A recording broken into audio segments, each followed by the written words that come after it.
भगवान ने एक पत्ता अपने पांव के नीचे दबा रखा था पीपल का, जो गिरा हुआ था। तो बर्बरीक ने बाण चलाया, सारे में हो गया, पर बाण आके भगवान के पांव के पास रुक गया। बर्बरीक ने कहा, केशव पांव हटा लीजिए, आपके पांव के नीचे पत्ता है। भगवान ने पांव हटाया तो बाण जाके पत्ते में छेद कर दिया। भगवान समझ गए कि ये कुछ ही बाण में पूरा महाभारत निपटा सकता है, इतना बलवान है। तो भगवान ने पूछा कि तुम इतने बलवान हो, ये बताओ कि तुम साथ किसका दोगे, पांडवों का कि कौरवों का? तो बर्बरीक जी बोले कि मैं उसका साथ दूंगा जो हार रहा होगा। इसलिए इनका नाम क्या पड़ा, हारे का सहारा, जो हार रहा होगा। तब भगवान बोले ये भी बात गलत है, भाई हारेगा तो अधर्मी। भगवान बोले कि पांडवों के संग तो मैं खड़ा हूं और दुर्योधन हारेगा, क्योंकि भाई कोई भी युद्ध होगा एक तो हारेगा ही, और जहां कृष्ण खड़े होंगे वो जीतेगा, और जहां कृष्ण नहीं होंगे, मतलब दुर्योधन तो सराय खुलेआम अधर्मी है ना, दुर्योधन तो खुलेआम अधर्मी है, पापी है। तो भगवान को लगा कि ये तो पापी के साथ खड़ा हो जाएगा, अधर्म के साथ खड़ा हो जाएगा, और अधर्म के साथ यदि आप खड़े हो गए तो अधर्म ताकतवर हो जाएगा, वो धर्म को मारेगा। इसलिए भगवान ने अपना चक्र उठाया और बर्बरीक का सिर काट दिया। काट दिया क्यों? अब मुझे आप लोग बताओ कि भगवान कृष्ण ने सही किया कि गलत किया? उत्तर दो, सही किया गलत किया? हैं? सही किया। क्यों सही किया? कि जो व्यक्ति गलत के साथ खड़ा हो वह समाज के लिए गलत ही है, वह समाज के लिए कभी सही नहीं हो सकता। तो भगवान ने सिर काट दिया। अच्छा, जब सिर काटा तो सिर काटने के बाद भगवान ने कहा, बर्बरीक मेरा उद्देश्य तुम्हें मारना नहीं है, तुम मेरे से कोई वरदान मांग लो। तब बर्बरीक जी ने कहा कि प्रभु मैं इस महाभारत को देखना चाहता हूं। तब भगवान ने कहा, तुम्हारा सर कट गया है पर तुम्हारा सर जिंदा रहेगा और तुम्हें कोई तकलीफ ना होगी, दर्द ना होगा। फलाना पर्वत है, वहां से तुम्हें पूरा महाभारत दिखेगा, ऊंचाई पर है, जाओ तुम वहां। भगवान ने उनके सिर को वहां स्थापित किया और अपनी दिव्य दृष्टि दी कि पूरे महाभारत को तुम आराम से देख सकते हो। अब पूरा महाभारत हुआ और पूरा महाभारत 18 दिन में समाप्त हुआ। पांडव जीत गए और कौरव हार गए, सारे कौरवों की मृत्यु हो गई। अब पांडवों को लेके भगवान कृष्ण बर्बरीक के पास फिर पहुंचे, कटा हुआ सर। भगवान कृष्ण बोले, बर्बरीक बताओ पूरे महाभारत में सबसे बलवान कौन था? उत्तर दो। बर्बरीक जी ने मुस्कुराते हुए कहा कि प्रभु पूरे महाभारत में मुझे आपके चक्र के अतिरिक्त कुछ नजर ही नहीं आया। अर्जुन को लग रहा था कि मेरा नाम लेंगे कि मैं बड़ा बलवान, मैंने पूरा महाभारत संभाला है। तो भीम भैया को लगा मैंने कौरवों को मारा है तो मैं बलवान।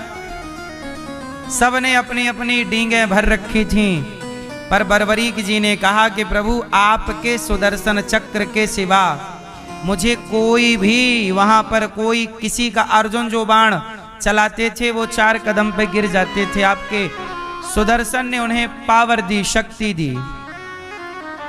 अर्जुन का जो घमंड था कि मैं महाभारत को जीत चुका, मैं विजेता, अर्जुन का घमंड समाप्त हो गया, भीम का घमंड समाप्त हो गया। भैया एक बात कहें, कई बार आप भी घमंड करके क्या बोलते हैं, मैंने ये काम किया, मैंने ये काम किया। ना मेरी माँ, जैसे महाभारत जिताने में अर्जुन की ताकत नहीं है, भगवान की कृपा है। अर्जुन में इतना बल नहीं था कि वो महाभारत जीत सकें। सच बताओ, यदि भगवान कृष्ण ना होते अर्जुन के साथ तो क्या पांडव महाभारत जीत लेते? ऐसे ही अर्जुन झूठी घमंड कर रहे हैं कि मैं जीता, मैं जीता। ऐसे ही कई बार हम लोग झूठी घमंड करते हैं, मैंने ये किया, मैंने वो किया। जैसे महाभारत में सुदर्शन चक्र के सिवा कोई नहीं काम कर रहा था, ऐसे हमारे और आपके जीवन में भी भगवान के सिवा कोई काम कर ही नहीं रहा। पर सफलताएं जब मिलती हैं तो हमें लगता है हमारी मेहनत है। हमारी मेहनत नहीं होती मेरी माँ, हमारे और आपके साथ भी भगवान की कृपा है। आपको क्या लगता है सब आप कर लेते हैं? मैया आप लोग जरा अपना एक हाथ ऐसे ऐसे करो, उठ रहा है? ए मेरी मां बस उठा, बोलो हाँ। अब ना कभी हॉस्पिटल जाना तो मरीज को डॉक्टर कहते हैं जरा हाथ उठाओ, मरीज नहीं उठा पाता, 1 इंच हाथ ऊपर नहीं कर पाता। बोलो हाँ। डॉक्टर उसे प्रैक्टिस कराता, हाँ हाँ उठा उठा, हाँ हाँ हाँ अच्छे अच्छे, उठा उठा उठा। नहीं नहीं, मरीज जो हॉस्पिटल में पड़ा है, जिसको कोई ना कोई बीमारी है, आप लोग कितने आराम से अपना हाथ उठाते हैं, लेकिन आप ही होंगे एक टाइम बाद जब अति वृद्धावस्था आएगी आपकी, तो आप ही अपना हाथ ना उठा पाओगे। सच बताऊं, ये हाथ उठाने की जो शक्ति है ना, ये शक्ति भी आपकी नहीं है। यदि आपकी शक्ति है तो फिर मरीज काहे नहीं उठा रहा? उसकी शक्ति उठाना, तू अपना हाथ उठा, दौड़। पैरालाइसिस हो गया तो काहे नहीं दौड़ रहा है? कहां गई तेरी शक्ति? तेरी पास थी ना, तेरी शक्ति थी, तो अब हाथ उठा ले, दौड़। मैया यदि आप दौड़ती हो ना, चलती हो ना, तो ये चलने की शक्ति भी आपको भगवान ने दी। वरना कुछ मैयाएं बोलती हैं महाराज अब तो चलने की भी शक्ति नहीं बची, 4 कदम चलते हैं गिर जाते हैं। बोलो हाँ। आपको क्या लगता है ये सारी ताकत आपकी है? ये सारी शक्तियां आपकी हैं? आपको क्या लगता है आप देख रहे हैं ना मेरी मां? जैसे अर्जुन के साथ पूरे महाभारत में भगवान कृष्ण संग रहे, ऐसे हमारे और आपके जीवन में भी हर क्षण भगवान हमारे संग रहते हैं। वही हमें चलने की, खाने की, देखने की, उठने की शक्ति देते हैं। यदि ईश्वर शक्ति ना देना मेरी माँ, मैं अपनी बात बताऊं, मैं 2 महीने हॉस्पिटल में था। जब मैं ऊपर से गिरा, छत से एक बार गिर गया था, 2013 की बात है ये, 13-14 के बीच की। छत से गिर गया था ये दास अनिरुद्ध, 2 मंजिल ऊपर से जमीन पे गिरा, कोल्हू टूट गया। मैं लगभग 2 महीने हॉस्पिटल में पड़ा, सीधा चित्त पड़ा रहा, मतलब करवट भी मेरे से लेना नहीं बनता।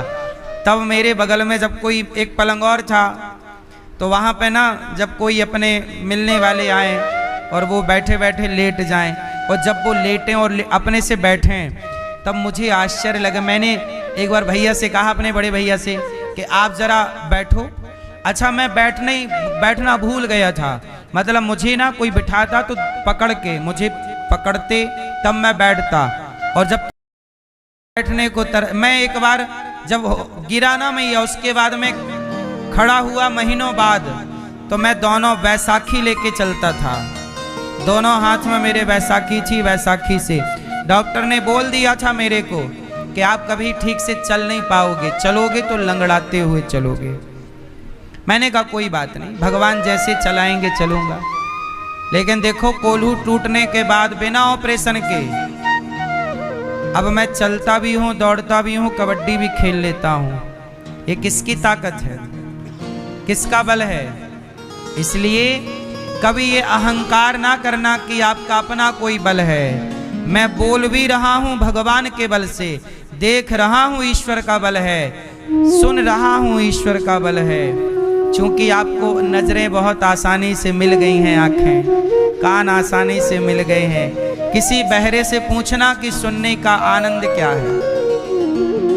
किसी अंधे से पूछना कि आंखों की वैल्यू कीमत क्या है।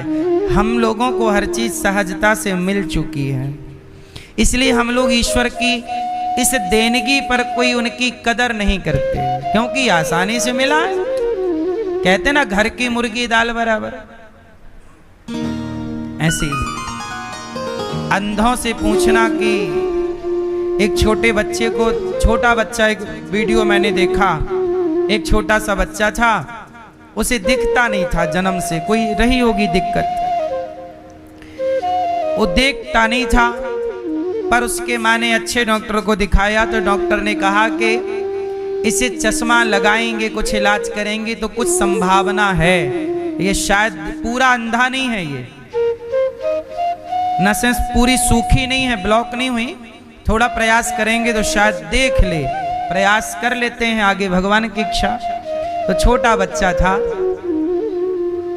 सोचिए जन्म के लगभग 1-1.5 साल का हो गया, उसने दुनिया नहीं देखी, कुछ भी नहीं देखा, दिखता ही नहीं उसको। लेकिन जब उसकी आंखों में पहली बार चश्मा लगा और जब उसने देखा तो देख के अपने आप मुस्कुरा पड़ा, स्माइल, होठों पे मुस्कान। क्यों? उसकी दौलत क्या है? उसकी दौलत दृष्टि है, नेत्र।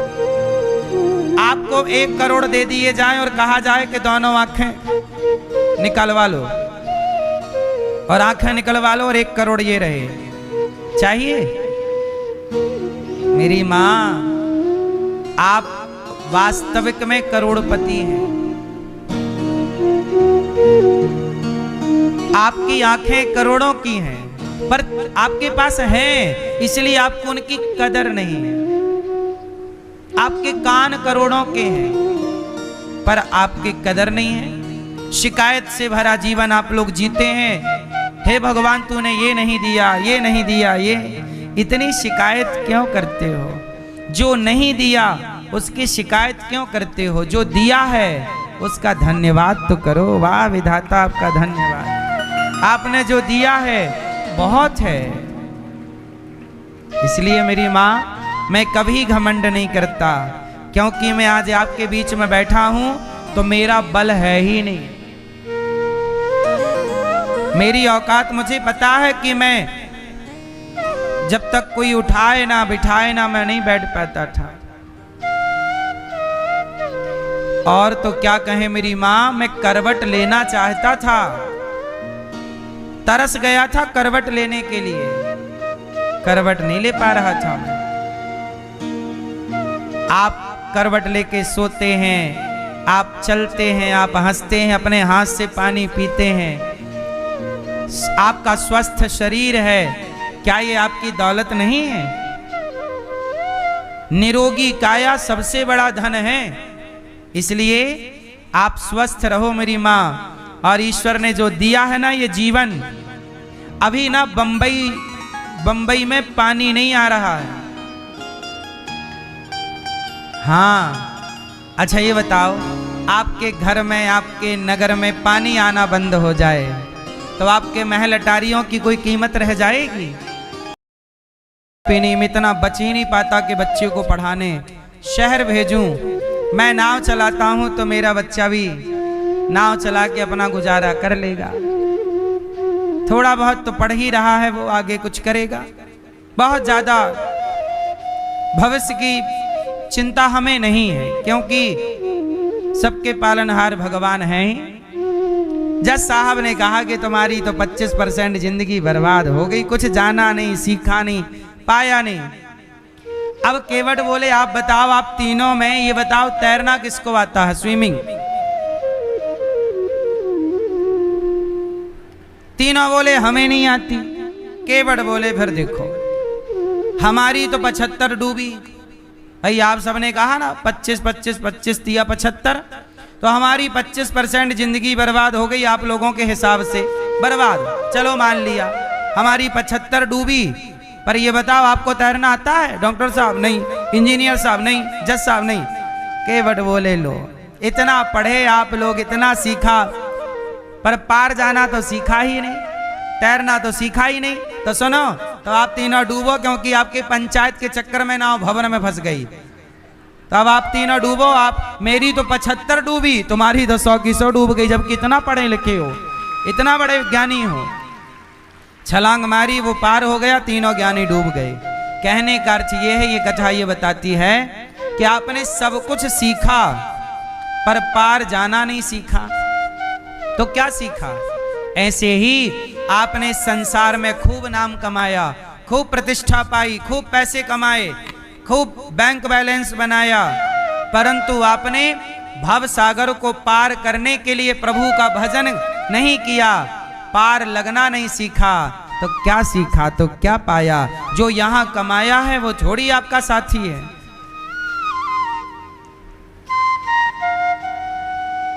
तेरा कमाया तेरा साथी नहीं है। इसलिए मेरी मां, यहां के लिए जो कमा लिया सो कमा लिया, अब थोड़ा वहां के लिए कमाओ, ऊपर के लिए। ऊपर आपको जाना है ना, ऊपर मेरी मां, नहीं जाओगी तो ऊपर के लिए कुछ कमाई है। इसलिए थोड़ा माला जप लिया करो, श्रीमन नारायण श्रीमन नारायण, थोड़ा नाम जप कर लिया करो, थोड़ा भगवान का ध्यान कर लिया करो, थोड़ा भूखे को रोटी, थोड़ा प्यासे को पानी, थोड़ा सेवा, ये पुण्य थोड़ा थोड़ा कर लो, काम आएगा। बाकी तो सब यहां का यहीं बट जाएगा, आपका बंटवारा हो जाएगा, आपका पैसा बटेगा, जमीन जायदाद तो बटेगी, आपका पुण्य बटता नहीं है। भक्ति महारानी बोली, महाराज मैं बड़ी परेशान हूं, इसलिए मैया थोड़ा ज्ञान। ज्ञान क्या है? मेरे भगवान है, ये ज्ञान है, मेरे तो गिरधर गोपाल। अच्छा, वैराग्य क्या है? त्याग। आप लोगों के अंदर थोड़ा सा त्याग व्याग है कि नहीं? आप लोग ना कई बार संसार से इतने जुड़ जाते हैं कि आप लोग ना रोते हैं चीजों के लिए। जैसे एक मैया आई कथा में, 3 घंटे मैया कथा सुनी, कथा सुनने के बाद मैया ऊपर हमें मिली तो रो रही थी। हमें लगा मैया को कथा बहुत अच्छी लगी और भगवान की याद में रो रही, तो हमने कहा मैया मत रो, भगवान जरूर मिलेंगे तुम्हें। बोले महाराज भगवान तो मिलेंगे, पर ये बताओ चप्पल कब मिलेगी हमारी?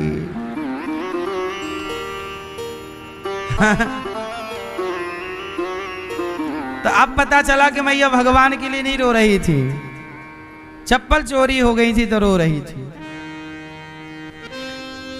अब देखो क्या है मैया, आप लोग देखो, चप्पल जूता अच्छी बात है संभालो, सोना चांदी अच्छी बात है संभालो, पर मेरा कहने का तात्पर्य ये है कि संसार से इतना लगाव ना रखो कि वस्तु के जाने के बाद आप परेशान हो जाएं।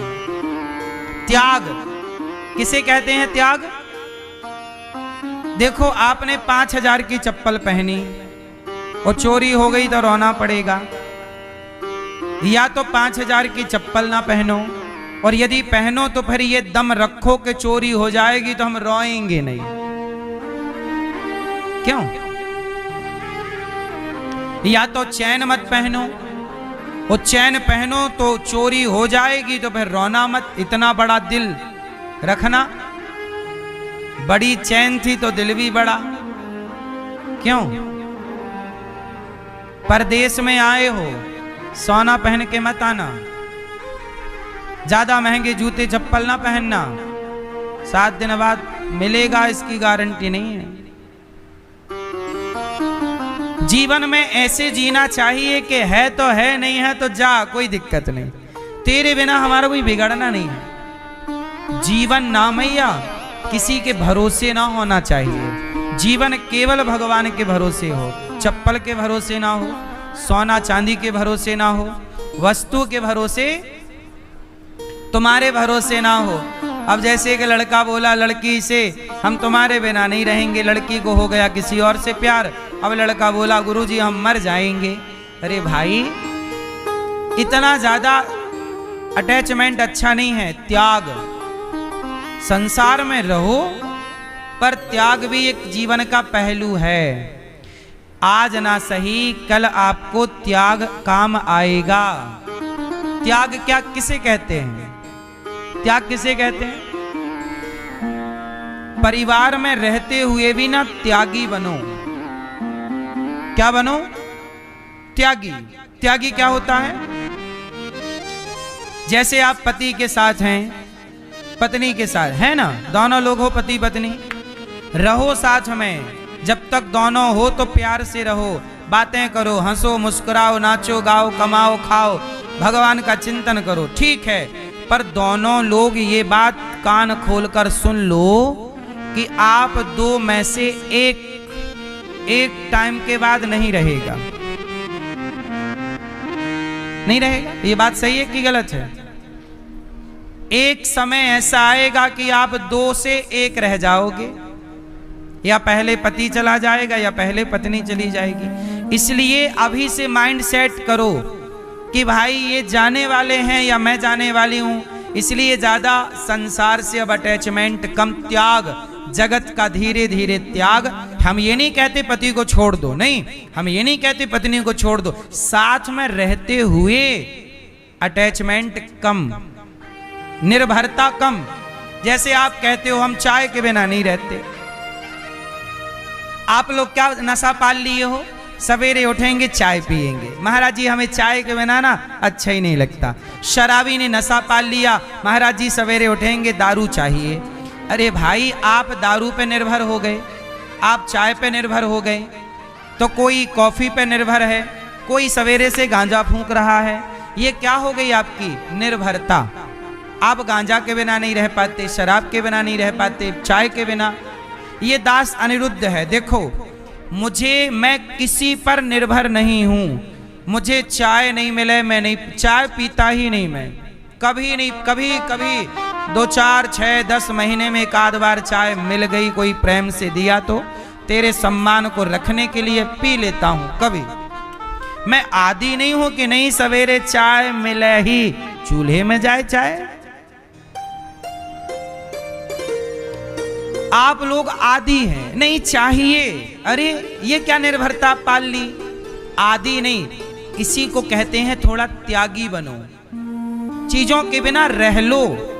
अब जैसे कुछ लोग अरे एसी के बिना नहीं रहेंगे, आदत पड़ गई एसी में रहने की, नहीं रहेंगे। अरे भाई एसी तो आज चली जा, हमें क्या दिक्कत? एसी के बिना भी हम रह सकते हैं। हम गद्दे के बिना, हम जमीन में सो लेते हैं, जमीन में सो। हमने अपने आप को आदी नहीं बनाया किसी भी चीज का। आप भी अपने को आदी मत बनाइएगा। चाय मिल जाए तो पी लो, नहीं मिला तो कोई बात, उसके पीछे भागो मत। आप दारू पीते हो? नहीं पीते? आदत तो नहीं है दारू की? आप नहीं पीते? सही? पक्का? भैया आप बगल वाले, आपको दारू पी, आप में से किसको सवेरे से दारू पीने की आदत है? किसको है? भाई आपको है सवेरे से दारू? चाय की, दारू की तो नहीं। आप पीते हो दारू? भैया आप नहीं? आप पीते हो भैया दारू? मैया आप पीती हो दारू? आप दारू नहीं पीती हो? फिर चाय भी नहीं पीती हो? फिर कॉफी पीती हो? हैं? जल? हाँ ये मैया अच्छी है। अब कुछ लोग हैं बीड़ी ढूंढते हैं, बीड़ी लाओ, बीड़ी कहाँ मिलेगी भाई? अरे कुछ लोग सवेरे से बस चूना कहाँ है? चूना तंबाकू चूना सकारे से। आदत नहीं, आदि मत बनो।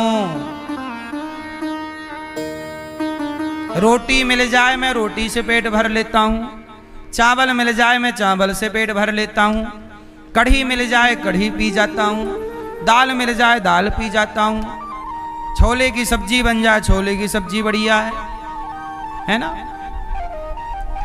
कोई चीज का आदी नहीं हूं कि मुझे यही चाहिए। अपने राम तो अचार रोटी खा के पेट भर लेते हैं, अचार रोटी खाओ मस्त। आपसे मेरी इतनी प्रार्थना है, थोड़ा सा जीवन में त्याग, पत्नी पति बेटा बेटी इन सबके साथ रहो, पर इन सब के संग रहते हुए भी इनसे ज्यादा लगाव ना रखो, क्योंकि एक टाइम बाद आप अकेले रह जाओगे। जब आप अकेले रहोगे तब भी आपके साथ ही भगवान रहेंगे। इसलिए अभी से माइंड सेट करो कि जगत में हमारे भगवान हैं और कोई नहीं है। ये संसार धोखेबाज है। मर गया, अब मर गया तो संत जी ने कहा ऐसा करो कि तुम्हें मारने की यदि तुम्हें इजाजत है तो अब जिंदा भी करो, चलो जिंदा करो। राजा बोला मैं जिंदा कैसे करूं? तब संत जी ने कहा कि पागल, जब तेरे से जीवन देना नहीं आया तो किसी का जीवन छीनने का अधिकार तुझे किसने दे दिया? किस अधिकार से तू जीवों को मार रहा है? क्या इन्हें तू जीवित कर सकता है? तो फिर जब मरे को तू जिंदा नहीं कर सकता तो जिंदा को मार क्यों रहा है भाई? संत जी ने उस मरे हुए हिरण को अपने तपस्या के बल से जीवित कर दिया, अपनी तपस्या का पुण्य देकर जीवित कर दिया।